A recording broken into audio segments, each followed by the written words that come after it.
Рамин Ихтирамович, вы аттестованы. Спасибо за доверие. Следующий наш кандидат Костерева Татьяна Игоревна, заместитель директора школы 1944.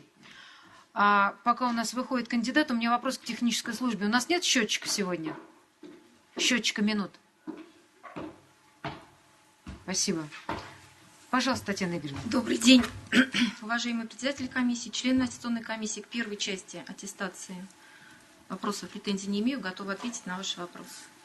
Спасибо. Коллеги, пожалуйста, Илья Владимирович.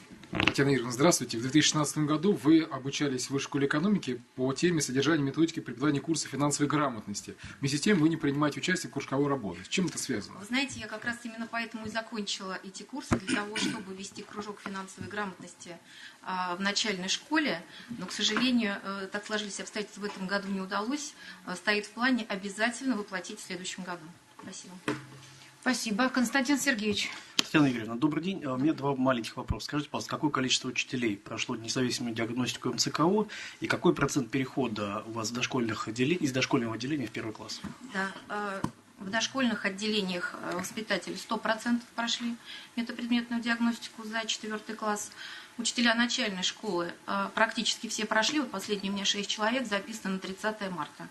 Основная средняя школа тоже в таком хорошем темпе проходят эту диагностику, сдают единый государственный экзамен. Единственное, что несколько, знаете, сетуют учителя иностранного языка, что в настоящий момент есть возможность сдать только пока английский язык, хотя у нас, в общем, преподается не только этот язык. Что касается перевода из дошкольных групп в первый класс, в этом учебном году у нас переведено 142 воспитанника, что составляет 92% от общего количества воспитанников. И здесь идет, конечно, кропотливая большая работа. Наверное, знаете, начиная с младшей группы, как только родители приносят нам свои документы. Потому что на протяжении всего дошкольного детства они уже смотрят, наблюдают, анализируют. У них формируется определенное отношение, доверие к образовательной организации. Ну, естественно, более глубокая такая работа начинается уже на этапе старшего и возраста и подготовительной группы. Да, и наша работа в этом случае направлена, идет в 3 направлениях. Это работа с детьми. Дети у нас посещают школу и в курсе. Школьники приходят в детский сад. Это наша идет работа с родителями большая, когда педагоги также выходят в детский сад для общения с родителями.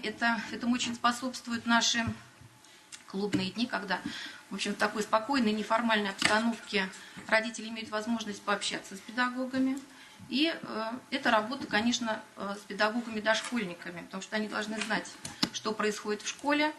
И в этом плане они у нас абсолютно не оторваны. Они вовлечены во все мероприятия, которые происходят в школе. Татьяна Игоревна, я правильно понимаю, что когда вы употребляете термин в школе, в детском саду, вы имеете в виду здание дошкольных групп, да? Да. Угу. И здание, да. где реализуются общеобразовательные программы. Правильно? Да. Спасибо. Андрей Сергеевич. Добрый день. Вот в соответствии с направлением вашей деятельности, наверное, было бы разумно задать вам такой вопрос. Скажите, а что принципиально изменилось в процедуре государственной итоговой аттестации в 2018 году? Только коротко. Коротко. Являясь руководителем пункта приема экзамена, могу сказать, что начиная с этого года во всех пунктах приема экзамена, как я понимаю, да, именно в этом, да, ваш вопрос, да. Все экзаменационные материалы будут печататься и сканироваться, в общем, на месте в пункте приема экзамена. Материалы на бумажных носителях будут доставляться в ППЭ, организованные только на дому и в медицинских учреждениях. Спасибо. Ирина Дмитриевна. Татьяна Игоревна, добрый день. На сайте у вас в публичном докладе указано, что одна из задач, которая стоит перед педагогическим коллективом, это создание предметно-пространственной среды в дошкольных отделениях. Что было сделано в этом направлении и какие отличительные особенности именно образовательного пространства дошкольных групп в вашей организации? Спасибо. Работать над этой проблемой мы, в общем-то, работаем уже достаточно давно и столкнулись с тем, что это необходимо с этим что-то делать, потому что группы достаточно многочисленные. Мы сталкиваемся с проблемой реализовать федеральные государственные образовательные стандарты дошкольного образования, которые гласят, что среда дошкольника должна быть многофункциональна, полифункциональна, безопасна и доступна. В этом плане мы сотрудничаем с Московским городским педагогическим университетом, лабораторией развития ребенка. В части мы разрабатываем инновационный проект образовательной среды. Мы включились также с большой радостью и активно в проект, трансформируя дошкольное пространство дошкольных групп, подали заявку, определен колледж, который будет с нами работать. В настоящий момент, ну, как мы не ждем, когда к нам придут и что-то нам дадут готовое. При этом мы познакомились с опытом коллег, съездили в школу 2070, работает у нас рабочая группа, которая выявляет некие особенности, чтобы нам хотелось, чтобы было именно у нас. Вот. И результаты, в общем-то, есть. И очень важно именно, чтобы среда дошкольника была доступна, она его должна манить. Все зоны активности должны быть у него на виду. Не то, что воспитатель ему что-то разрешает, он должен все знать, иметь возможность взять сам. Она должна быть удобна. Дети не должны мешать друг другу. У ребенка должна быть возможность, если он что-то построил, это оставить и потом к этому вернуться. Но вот, к сожалению, в настоящий момент то, что есть у нас, мы с этим работаем и максимально делаем так, чтобы среда была доступна для каждого ребенка. Спасибо. Александр Александрович. Татьяна Игоревна, сейчас с 8 класса реализуется 5 предпрофильных программ. Вы со следующего года будете как-то переструктурировать эту сетку или нет? Ну и обоснуть ответ. Ну, наверное, нет. Почему тогда? Но пока все останется как есть. Максим Николаевич. Татьяна Игоревна, добрый день. Согласно вашей справке, вы организовывали вхождение вашей школы в проект «Эффективная начальная школа». Скажите, пожалуйста, с какими управленческими трудностями вы столкнулись при организации вхождения школы и какой положительный педагогический эффект вы видите сейчас? Спасибо. 1944 вообще была пионером в области реализации этого Вы знаете, проекта.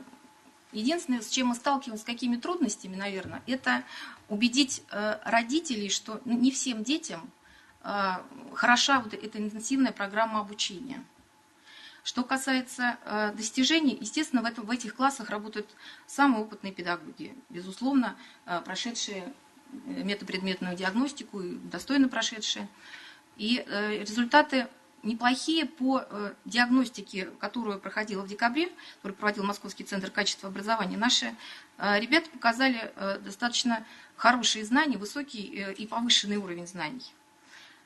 И при этом у нас в каждом классе, они достаточно большие, 32, и в одном классе было 33 ребенка, мы не потеряли на сегодняшний день ни одного из них. Достаточно серьезная и кропотливая работа идет команды классных руководителей, педагогов, предметников и педагога-психолога. Конечно, все это в тесном контакте с родителями. Спасибо. Пожалуйста, Константин Если Ильич. можно, не удержусь от одного вопроса, очень простой. Скажите, вот в период вашего исполнения обязанностей, представьте, к вам звонят с охраны и говорят, что пришел следователь и хочет забрать вашего школьника, старшеклассника, подозрение в употреблении наркотиков. Ваши действия. Вот следователь стоит на охране, вы находитесь где-то на территории или в кабинете. Я обязательно приглашу следователя к себе, я с ним переговорю, но в любом случае я позвоню родителям. И без родителей я этого ребенка никому не отдам. А если вы не дозвонитесь до родителей? Значит, ребенка будет сопровождать сотрудник школы, социальный педагог или психолог. А классный руководитель никак не подойдет для этого? Если есть классный руководитель, в первую очередь он. А у вас иногда нет классного руководителя? Смотря какое время. Если это вечернее Вы время. имеете в виду по времени, не потому что Да, в классе нет да, классного да, руководителя? да, конечно. Я просто, Возможно, какие-то бумаги должны быть с собой. безусловно, все будет А проверено. с какими Она будете уже знакомиться? проверила у него Я уже все удостоверение. проверила. Сейчас удостоверение уже проверила, там сейчас дальше все пошло. Коллеги, не вижу больше вопросов, переходим к голосованию. Хочу сразу отметить следующую позицию. По положению об аттестации Татьяна Игоревна имеет право быть аттестованной сроком на 5 лет, поэтому предлагаю голосовать от большего к меньшему. И сейчас мы голосуем сроком на 5 лет.